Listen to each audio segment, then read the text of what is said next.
दिल्ली में एक मौत जिसके लेखक कमलेश्वर हैं। उन्होंने दिल्ली के करोल बाग इलाके की एक कहानी कही है जिसमें सेठ दीवान चंद जो कि भले लोग थे, उनकी मौत हो जाती है और उनके शव यात्रा में बहुत कम लोग शामिल होते हैं। तो उन्होंने दिखाना चाहा है कि महानगरों में लोगों की संवेदनहीनता पाई जाती है। कहानी स्टार्ट करते हैं। कहानी में खुद लेखक कहता है, मैं चुपचाप खड़ा सब देख रहा हूँ और अब न जाने क्यों मुझे लग रहा है कि दीवान चंद की शव यात्रा में कम से कम मुझे तो शामिल हो ही जाना चाहिए था। उनके लड़के से मेरी खासी जाना पहचान है और ऐसे मौके पर तो दुश्मन का भी साथ दिया जाता है। सर्दी की वजह से मेरी हिम्मत छूट रही है, पर मन में कहीं शव यात्रा में शामिल होने की बात भीतर ही भीतर कोच रही है। चारों तरफ कोहरा छाया हुआ है। सुबह के 9 बजे हैं, लेकिन पूरी दिल्ली धुंध में लिपटी हुई है। सड़कें नम हैं, पेड़ भीगे हुए हैं, कुछ भी साफ दिखाई नहीं देता। जिंदगी की हलचल का पता आवाज़ों से लग रहा है। ये आवाज़ें कानों में बस गई है। घर के हर हिस्से से आवाज़ें आ रही है। बासवानी के नौकर ने रोज की तरह स्टोव जला दिया है। उसकी सनसनाहट दीवार के पार से आ रही है। बगल वाले कमरे में अतुल मवानी जूते पर पॉलिश कर रहा है। ऊपर सरदार जी मुच्छों पर फिक्सो लगा रहे हैं। उनकी खिड़की के पर्दे के पार जलता हुआ बल्ब बड़े मोती की तरह चमक रहा है। सब दरवाजे बंद हैं, सब खिड़कियों पर पर्दे लगे हुए हैं, लेकिन हर हिस्से में ज़िंदगी खनक रही है। तिमंजिले पर बासवानी ने बाथरूम का दरवाज़ा बंद किया है और पाइप खोल दी है। कुहरे में बसें दौड़ रही है। जू जू करते भारी टायरों की आवाज़ें दूर से नज़दीक आती है और फिर दूर चली जाती है। मोटर रिक्शे बेतहाशा भागे जा रहे हैं। टैक्सी का मीटर अभी किसी ने डाउन किया है। पड़ोस के डॉक्टर के यहाँ फ़ोन की घंटी बज रही है और पिछवाड़े गली से गुजरती हुई कुछ लड़कियाँ सुबह की शिफ्ट जा रही हैं। सख्त सर्दी है, सड़कें ठिठुर हुई है और कोहरे के बादलों को चीरती हुई कारें और बसें हॉर्न बजाती हुई भाग रही है। सड़कें और पटरियों पर भीड़ है, पर कुहरे में लिपटा हुआ हर आदमी भटकती हुई रूह की तरह लग रहा है। वे रूहें चुपचाप धुंध के समुद्र में बढ़ती जा रही है। बसों में भीड़ है। लोग ठंडी सीटों पर सिकुड़ते हुए बैठे हैं और कुछ लोग बीच में ही ईसा की तरह सलीम पर लटके हुए बाहें पसारे। उनकी हथेलियों की में कीले नहीं, बस की बर्फीली चमकदार छड़ें हैं और ऐसे में दूर से एक अर्थी सड़क पर चली आ रही है। इस अर्थी की खबर अखबार में है, मैंने अभी अभी पढ़ी है। इसी मौत की खबर होगी। अखबार में छपा है, आज रात करोल बाग के मशहूर और लोकप्रिय बिजनेसमैन सेठ दीवान चंद की मौत इरविन अस्पताल में हो गई है। उनका शव कोठी पर ले आया गया। कल सुबह 9 बजे उनकी अर्थी आर्य समाज रोड से होती हुई पचकुइया शमशान भूमि में दाह संस्कार के लिए जाएगी और इस वक्त सड़क पर आती हुई यह अर्थी उन्हीं की होगी। कुछ लोग टोपियां लगाए और मफलर बांधे खामोशी से पीछे पीछे चले आ रहे हैं। उनकी चाल बहुत धीमी है। कुछ दिखाई पड़ रहा है, कुछ नहीं दिखाई पड़ रहा है, पर मुझे ऐसा लगता है अर्थी के पीछे कुछ आदमी हैं। मेरे दरवाजे पर दस्तक होती है। मैं अखबार एक तरफ रख कर दरवाज़ा खोलता हूँ। अतुल मवानी सामने खड़ा है। यार क्या मुसीबत है, आज कोई आयरन करने वाला भी नहीं आया, ज़रा अपना आयरन देना। अतुल कहता है तो मुझे तसल्ली होती है, नहीं तो मुझे उसका चेहरा देखते ही मुझे खटका हुआ था कि कहीं शव यात्रा में जाने का बवाल न खड़ा कर दे। मैं उसे फ़ौरन आयरन दे देता हूँ और निश्चिंत हो जाता हूँ कि अतुल अब अपनी पैंट पर लोहा करेगा और दूतावासों के चक्कर काटने के लिए निकल जाएगा।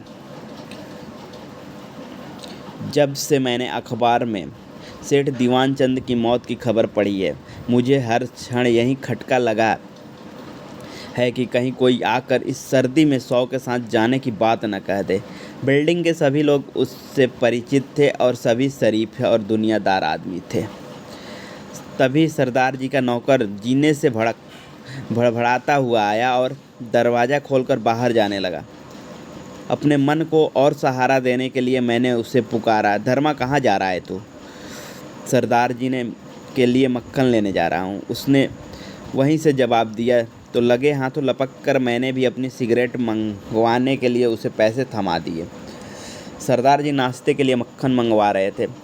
इसका मतलब है कि वे 100 यात्रा में शामिल नहीं हो रहे हैं। मुझे कुछ और राहत मिली। अतुल मवानी और सरदार जी का इरादा 100 यात्रा में जाने का नहीं है तो मेरा कोई सवाल ही नहीं उठता। इन दोनों का तो वासवानी के परिवार ही सेठ दीवान चंद के यहाँ ज़्यादा आना जाना था। मेरी तो 4-5 बार मुलाकात भर हुई थी। अगर ये लोग ही शामिल नहीं हो रहे हैं तो मेरा सवाल ही नहीं उठता। सामने बारजे पर मुझे मिसेज वासवानी दिखाई पड़ती हैं। उनके खूबसूरत चेहरे पर अजीब सी सफ़ेदी और होठों पर पिछली शाम की लिपस्टिक की हल्की लाली अभी भी मौजूद थी। गाउन पहने हुए ही वे निकली और अपना जूड़ा बांध रही थी। उनकी आवाज़ सुनाई पड़ती है, डार्लिंग ज़रा मुझे पेस्ट देना प्लीज़। मुझे और राहत मिलती है। इसका मतलब मिस्टर वासवानी भी मैहत में शामिल नहीं हो रही हैं। दूर आर्य समाज रोड पर वह अर्थी बहुत आहिस्ता आहिस्ता बढ़ती आ रही है। मैं रोड याद करने वाला है कि दूर आर्य समाज रोड, ये प्रश्न भी पूछ चुका है JPSC में। अतुल मवानी मुझे आयरन लौटाने आता है।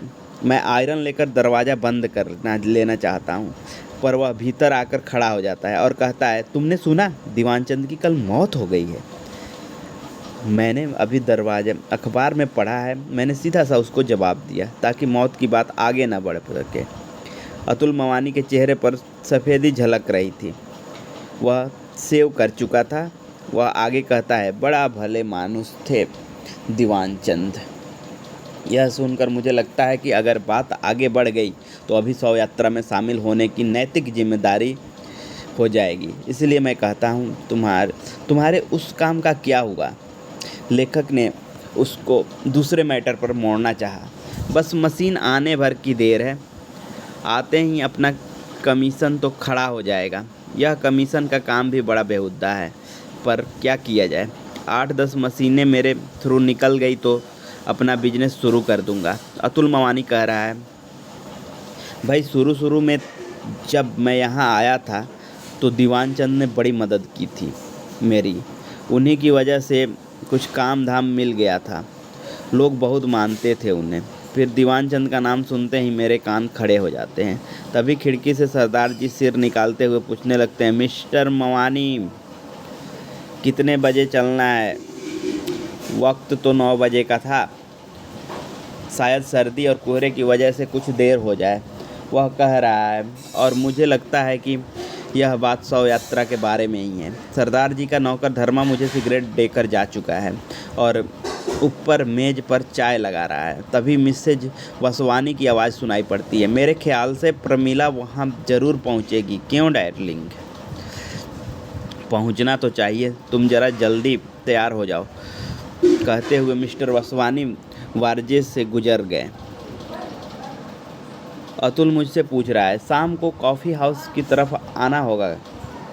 शायद चला आऊँ। कहते हुए मैं कंबल लपेट लेता हूँ और वापस अपने कमरे में चला जाता हूँ। आधे मिनट बाद ही उनकी आवाज़ फिर से आती है, भाई बिजली आ रही है? मैं जवाब देता हूँ, हाँ आ रही है। मैं जानता हूँ वह इलेक्ट्रिक रॉड से पानी गर्म कर रहा है, इसलिए उसने यह पूछा है। पॉलिश बूट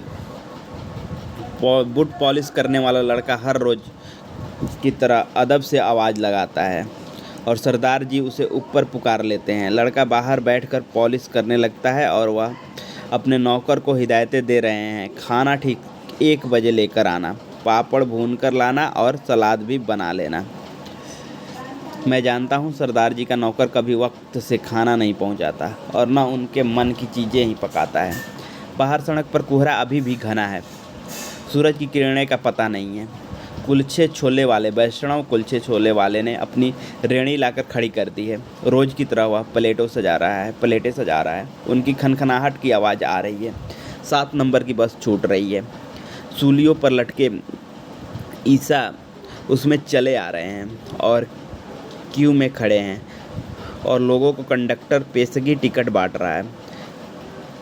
हर बार जब भी वह पैसे वापस करता है तो रेजगारी की खनक यहाँ तक आती है। धुंध में लिपटे रूहों के बीच काली वर्दी वाला कंडक्टर शैतान की तरह लग रहा है और अर्थी अब कुछ और पास आ गई है।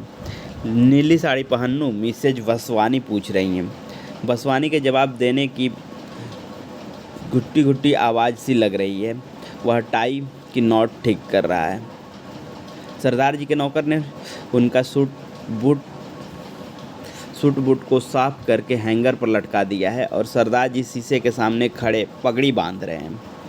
अतुल मवानी फिर से मेरे सामने से निकला। पोर्टफोलियो उनके हाथ में है।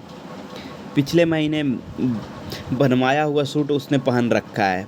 उसके चेहरे पर ताजगी है और जूता चमक रहा है। आते ही वह मुझे पूछता है, तुम नहीं चल रहे हो? और मैं जब तक पूछूं कि कहाँ चलने के लिए वह पूछ रहा है, वह सरदार जी को आवाज़ लगाता है, आइए सरदार जी, अब देर हो रही है, 10 बज चुका है। 2 मिनट बाद ही सरदार जी तैयार होकर नीचे आ जाते हैं और वसवानी ऊपर से ही मवानी का सूट देखकर पूछता है, ये सूट किधर सिलवाया? उधर खान मार्केट में। बहुत अच्छा सिला है, टेलर का पता हमें भी दे देना। फिर वह अपनी मिसेज को पुकारते हैं, अब आ जाओ डियर। अच्छा, मैं नीचे खड़ा हूँ, तुम आओ, कहता हुआ वह भी मवानी और सरदार जी के पास आ जाता है और सूट को हाथ में लगाते हुए पूछता है, लाइनिंग इंडियन है? नहीं, इंग्लिश। बहुत अच्छी फिटिंग है, कहते हुए वह टेलर का पता डायरी में नोट करता है। मिसेज वासवानी वारजे पर दिखाई पड़ती हैं। अर्थी अब सड़क पर ठीक मेरे कमरे के नीचे है। उसके साथ कुछ आदमी हैं, 1-2 कारें भी है जो धीरे धीरे रेंग रही है। लोग बातों में मशगूल हैं।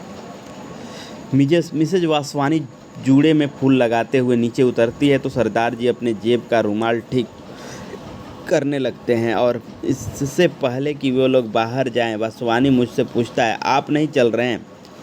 आप चलिए, मैं आ रहा, मैं कहता, पर दूसरे ही क्षण मुझे लगता है कि उसने मुझसे कहाँ चलने को कह रहा है। मैं अभी खड़ा सोच ही रहा हूँ कि वे चारों घर के बाहर हो जाते हैं। अर्थी कुछ और आगे निकल गई है। एक कार पीछे से आती है और अर्थी के पास धीमी होती है। चलाने वाले साहब शव यात्रा में पैदल चलने वाले एक आदमी से कुछ बात करते हैं और कार सर से आगे बढ़ जाती है। अर्थी के पास साथ पीछे जाने वाले दोनों कारें उसी कार के पीछे सरसराती हुई चली जाती है। मिसेज वासवानी और वे 3 लोग टैक्सी स्टैंड की ओर जा रहे हैं। मैं उन्हें देखता रहता हूँ। मिसेज वासवानी ने फर कॉलर डाल रखा है और शायद सरदार जी अपने चमड़े के दस्ताने पहने हैं और वे चारों टैक्सी में बैठ जाते हैं। अब टैक्सी इधर ही आ रही है और उसमें से खिलखिलाने की आवाज़ मुझे साफ सुनाई दे रही है। वासवानी आगे सड़क पर जाती अर्थी की ओर इशारा करते हुए ड्राइवर से कुछ बता रहा है। मैं चुपचाप खड़ा सब कुछ देख रहा हूँ और अब न जाने मुझे क्या मन में लग रहा है कि दीवान चंद की शव यात्रा कम से कम मुझे शामिल तो हो ही जाना चाहिए था। उसके लड़के से मेरी खासी जाना पहचान थी और ऐसे मौके पर तो दुश्मन का भी साथ दिया जाता है। सर्दी की वजह से मेरी हिम्मत छूट रही है, पर मन में कहीं शव यात्रा में शामिल होने की बात भीतर ही भीतर कोच रही है। उन चारों की टैक्सी अर्थी के पास धीमी होती है। मवानी गर्दन निकालकर कुछ कहता है और दाहिने से रास्ता काटते हुए टैक्सी आगे बढ़ जाती है। मुझे धक्का सा लगता है और मैं ओवरकोट पहनकर चप्पलें डालकर नीचे उतर आता हूँ। मुझे मेरे कदम अपने आप अर्थी के पास पहुँचा देते हैं और मैं चुपचाप उनके पीछे पीछे चलने लगता हूँ। 4 आदमी कंधा दिए हुए हैं और 7 आदमी साथ चल रहे हैं। 7वां मैं ही हूँ। मैं सोच रहा हूँ कि आदमी के मरते ही कितना फ़र्क पड़ता है। पिछले ही साल सेठ दीवान चंद ने अपनी लड़की की शादी की थी। हज़ारों की भीड़ थी। कोठी के बाहर कारों की लाइन लगी हुई थी। मैं अर्थी के साथ साथ लिंक रोड पर पहुँच चुका हूँ। अगले मोड़ पर ही पंचकुइया शमशान भूमि है और जैसे ही अर्थी मोड़ पर घूमती है, लोगों की भीड़ और कारों की कतार मुझे दिखाई देने लगती है। कुछ स्कूटर भी खड़े हैं। औरतों की भीड़ एक तरफ खड़ी है। उनकी बातों की ऊंची ध्वनियाँ सुनाई पड़ रही है। उनके खड़े होने में वही लचक जो कनॉट प्लेस में दिखाई पड़ती है। सभी की जूड़ों का स्टाइल अलग अलग है। मर्दों की भीड़ में सिगरेट का धुआं उठ उठकर कुहरे में घुला जा रहा है और बात करती हुई औरतों के लाल लाल होठ और सफ़ेद दांत चमक रही है। उनकी आंखों में एक गरूर है। अर्थी के बाहर बने चबूतरे पर रख दिया गया है। अब खामोशी छा गई है। इधर उधर बिखरी हुई भीड़ 100 के इर्द गिर्द जमा हो गई है और कारों में के शोफर हाथों में फूलों के गुलदस्ते और मालाएं लिए अपनी मालकिनों के नज़रों का इंतज़ार कर रहे हैं। मेरी नज़र बसवानी पर पड़ती है। वह अपनी मिसेज को आँख के इशारे से 100 के पास जाने को कह रहा है। वह एक दूसरी औरत से के साथ खड़ी होकर बातें कर रही थी। सरदार जी और अतुल मवानी भी वहीं खड़े हुए हैं। 100 का मुंह खोला गया है और अब औरतें फूल और मालाएं उसके इर्द गिर्द रखती जा रही हैं। सोफर खाली होकर कारों के पास खड़े सिगरेट पी रहे हैं। एक महिला माला रखकर कोट की जेब से रुमाल निकालती है और आंखों पर रखकर नाक सुरसुराने लगती है और पीछे हट जाती है। और अब सभी औरतों ने रुमाल निकाल लिए हैं और अब अपनी नाकों से आवाज़ें आ रही है। कुछ आदमियों ने अगरबत्तियाँ जलाकर शिव के सिरहाने रख दी है। वे निश्चल खड़े हैं।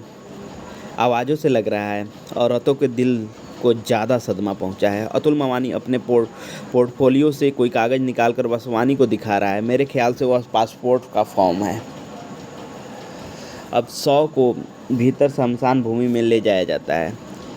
भीड़ फाटक के बाहर खड़ी देख रही है। सोफरों ने सिगरेटों तो पी ली है और बुझा भी दी है और वे अपनी अपनी कारों के पास तैनात है। 100 अब भीतर पहुंच चुका है। मातम पुरखी के लिए आए हुए आदमी और औरतें अब बाहर की तरफ लौट रहे हैं। कारों के दरवाजे खुलने और बंद होने की आवाज़ आ रही है। स्कूटर स्टार्ट हो रहे हैं और कुछ लोग रीडिंग रोड बस स्टॉप की ओर बढ़ रहे हैं। कोहरा अभी भी घना है। सड़क से बसें गुजर रही है और मिसेज वासवानी कह रही है, प्रमीला ने शाम को बुलाया है, चलोगे ना डियर? कार आ जाएगी, ठीक है ना? वासवानी स्वीकृति में सिर हिला रहा है। कारों में जाती हुई औरतें मुस्कुराते हुए एक दूसरे से विदा ले रही है और बाय बाय के कुछ के आवाज़ें आ रही है। कारें स्टार्ट होकर चल रही है। अतुल मवानी और सरदार जी भी रीडिंग रोड बस स्टॉप की ओर बढ़ रहे हैं और मैं सोच रहा हूँ अगर मैं भी तैयार होकर आया होता तो सीधा यहीं से काम पर निकल जाता। लेकिन अब तो 11:30 बज चुके हैं। चिता में आग लगा दी गई है और 4-5 आदमी पेड़ के नीचे पड़े बेंच पर बैठे हुए हैं। मेरी तरह वे भी यूं ही चले आए हैं। उन्होंने ज़रूर छुट्टी ले रखी होगी, नहीं तो वे भी तैयार होकर आते। मेरी समझ में नहीं आ रहा है कि घर जाकर तैयार होकर दफ्तर जाऊं या अब एक मौत का बहाना बनाकर आज की छुट्टी ले लूं। आखिर मौत तो हुई ही है और मैं 100 यात्रा में शामिल भी हुआ हूं।